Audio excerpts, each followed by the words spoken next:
Hi hello welcome back to our channel Anitha Vijay. இன்றைக்கி நம்மளோட சேனலில் என்ன வீடியோ அப்படின்னா தலைவன் தலைவி அப்படின்னு சொல்லிட்டு விஜய் சேதுபதியோட ஒரு படம் வந்து ரிலீஸ் ஆகிருக்கு இல்லையா. அந்த படத்தோட சாங் பார்த்திங்கன்னா அவ்வளோ ஃபேமஸ், அவ்வளோ ட்ரெண்டிங் இல்லையா. அந்த படத்தை வந்து நாங்கள் பார்க்கணும் அப்படின்னு சொல்லிட்டு ரொம்ப ஆசைப்பட்டோம். திடீர்னு கிளம்பி போனோம்.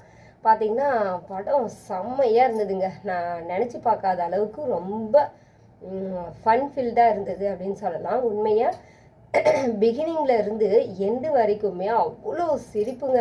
உண்மையாகவே எனக்கு சிரித்து சிரித்து வயிறெல்லாம் புண்ணாக போயிடுச்சுன்னு கூட சொல்லலாம். அந்தளவுக்கு பார்த்திங்கன்னா நான் சந்தோஷமாக ரொம்ப என்ஜாய் பண்ணி அந்த படத்தை பார்த்தேன். அந்த படத்தோட கருத்து என்ன அப்படின்னா, என்னதான் ஹஸ்பண்ட் அண்ட் ஒய்ஃபுக்குள்ள பிரச்சனைகள் வந்து இருந்தாலும் அவங்க ரெண்டு பேரும் உட்காந்து பேசினாலே அது வந்து ஒரு 2 நாளில் அல்லது ஒரு நாளில் அல்லது ஒரு ஒரு பாதி நாளில் கூட சரியாயிடலாம். ஆனால் இதை வந்து அவங்கள சுற்றி இருக்கவங்க, அவங்க அப்பா அம்மா தம்பி தங்கச்சி, அதுக்கப்புறம் இன்னும் அந்த மச்சா முறையிலலாம் வருவாங்கல்ல, இவங்க எல்லாம் அந்த தங்கச்சி வீட்டுக்காரரு அக்கா வீட்டுக்காரரு இப்படின்லாம் வந்து எல்லாரும் அந்த ஃபேமிலிக்குள்ளார மூக்க நுழைச்சி அந்த 2 பேரை வாழ விடாமலே செஞ்சிடுறாங்க இல்லையா. அந்த கதை தான் வந்து சூப்பராக தெளிவாக சொல்லியிருக்கிறாங்க. இதில் வந்து மெயின் ரோல் ப்ளே பண்ணியிருக்கிறது யார் அப்படின்னா, இந்த நாத்தனார் வீட்டுக்காரர் தான் வந்து மெயினான ரோல் ப்ளே பண்ணியிருக்காரு.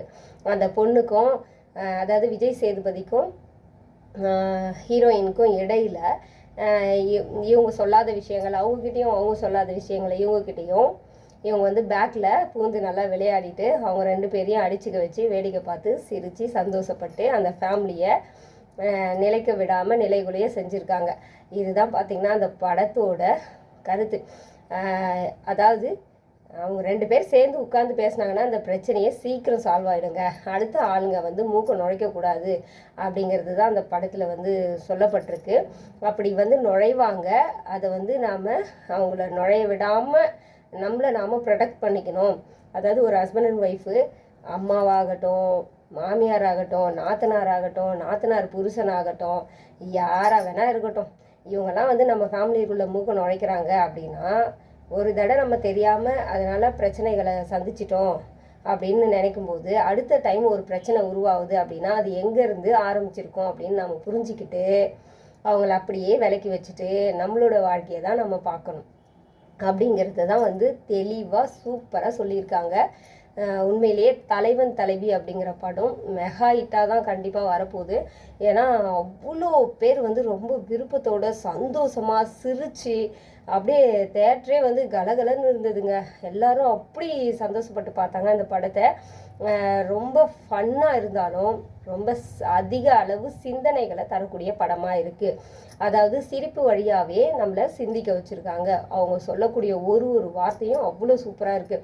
அதில் பார்த்திங்கன்னா இந்த சொந்தக்காரங்களை பற்றி சொல்லியிருப்பாங்க. சொந்தக்காரங்க நம்மளை நிம்மதியாக வாழவும் விட மாட்டாங்க, சாகவும் விட மாட்டாங்க. எப்பவுமே வந்து நாம் அவங்க முன்னாடி தோற்று போயிட்டே இருக்கணும், அவங்க வந்து நம்மளுக்கு அட்வைஸ் பண்ணிக்கிட்டே இருக்கணும். இதை தான் வந்து அவங்க சொல்லியிருப்பாங்க அந்த படத்தில். இதை வந்து அடிக்கடி என் வீட்டுக்காரர் சொல்லுவார். சில பேர்லாம் நம்ம லைஃப்லேயும் அப்படி தான் பூந்து விளையாடுறாங்க. நம்ம வந்து தோற்று போயிட்டோன்னா உட்காந்து மணிக்கணக்காக நம்மளுக்கு அட்வைஸ் பண்ணுவாங்க அப்படின்னு சொல்லிட்டுலாம் வந்து சொல்லுவார். அது எனக்கு ஞாபகத்துக்கு வந்துச்சு அப்போது. அதனால தான் பார்த்திங்கன்னா நான் மேக்ஸிமம் முடிஞ்ச வரைக்கும் யாருக்கும் அட்வைஸும் பண்ணுறதில்ல, யாரையும் வந்து எங்களுக்கு அட்வைஸ் பண்ணுற அளவுக்கு நாங்கள் நடந்துக்கிறதும் இல்லை, அந்த அளவுக்கு டச் வச்சுக்கிறதும் இல்லை. எதுவாக இருந்தாலும் நம்ம ஒரு அளவோடு மெயின்டைன் பண்ணோம் அப்படின்னா அது ரொம்ப நாள் நல்லாவே நீடிக்கும். அப்படிங்கிறதுனால முடிஞ்ச வரைக்கும் நான் பார்த்திங்கன்னா யாரு கூடயும் பெரிய அளவு பிரச்சனைகளை பண்ணாமல் இருக்கணும் அப்படின்னு தான் நினைப்பேன். நமக்கு அதெல்லாம் தேவையில்லைங்க. ஏன்னா நம்ம வந்து அதுக்காக பிறக்கல, நம்மளுடைய வாழ்க்கையை நம்மளுடைய கர்மாவை நம்ம அனுபவிக்கிறதுக்காக பிறந்திருக்கோம்.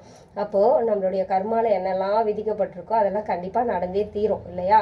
அப்படி நடக்கும்போது அந்த கர்மாக்களை குறைச்சிக்கிட்டு நம்ம எப்படி சந்தோஷமாக வாழணும் அப்படிங்கிறதுக்காக தான் தெய்வங்களை தேடி ஓடி வாழ்க்கையை வந்து நம்ம சிறப்பாக கொண்டு போகணும் அப்படிங்கிற மனப்பான்மையில் நம்ம ஓடிட்டுருக்கோம் இல்லையா. அதனால் பார்த்திங்கன்னா நம்மளுக்கு இதெல்லாம் தேவையே கிடையாது அப்படின்னு நான் நினைக்கிறேன். நம்மளை விட சின்ன பிள்ளைங்களாக இருந்தால் கூட நம்ம இந்த அட்வைஸ் பண்ணுறதெல்லாம் வந்து அவாய்ட் பண்ணிக்கிறது நல்லதுன்னு நான் நினைக்கிறேன். ஏன்னா அவங்கவுங்க வளரும்போது அவங்கவுங்களுக்கே எல்லாமே தெரியுது. இப்போல்லாம் வந்து யாருக்கும் எதுவுமே வந்து தெரியாமல் இல்லை. எல்லாருமே ஒரு ஒரு ஸ்டேஜுக்கு மேலே அவங்களுக்கு என்ன தேவை, என்ன பண்ணணும், எல்லா விஷயங்களும் தெரியுது. நம்மளோட பிள்ளைங்களாக இருந்தால் கூட அவங்கள ஒரு லெவலுக்கு மேலே நம்ம அதிக அளவு அட்வைஸ் பண்ணக்கூடாது. கொஞ்சம் கொஞ்சமாக நம்ம வந்து கம்மி பண்ணிக்கணும். ஏன்னா நம்ம சின்ன வயசுலேருந்தே ஒரு நல்ல வழி அவங்களுக்கு காமிச்சிருப்போம்.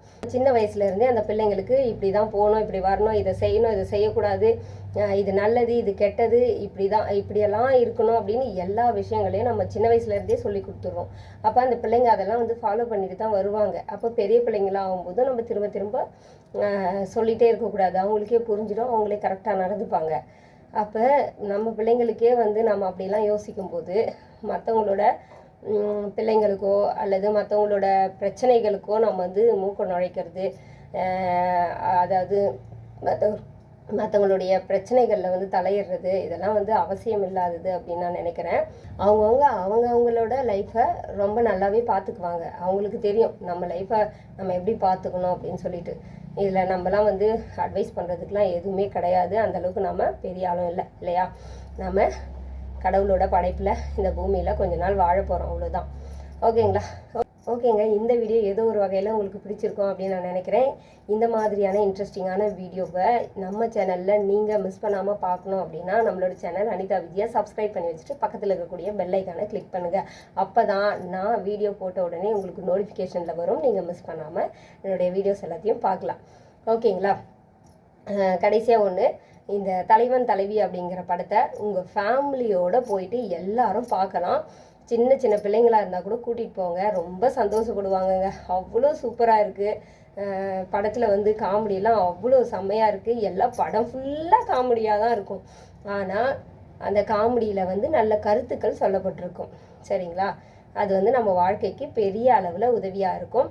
யாராக வேணால் இருக்கட்டும், நம்ம வாழ்க்கையில் பிரச்சனைகளை உண்டு பண்ணுறாங்க அப்படின்னா அவங்கக்கிட்ட நாம் நெருங்கக்கூடாது, அவங்கள நம்மக்கிட்ட நெருங்க விடக்கூடாது.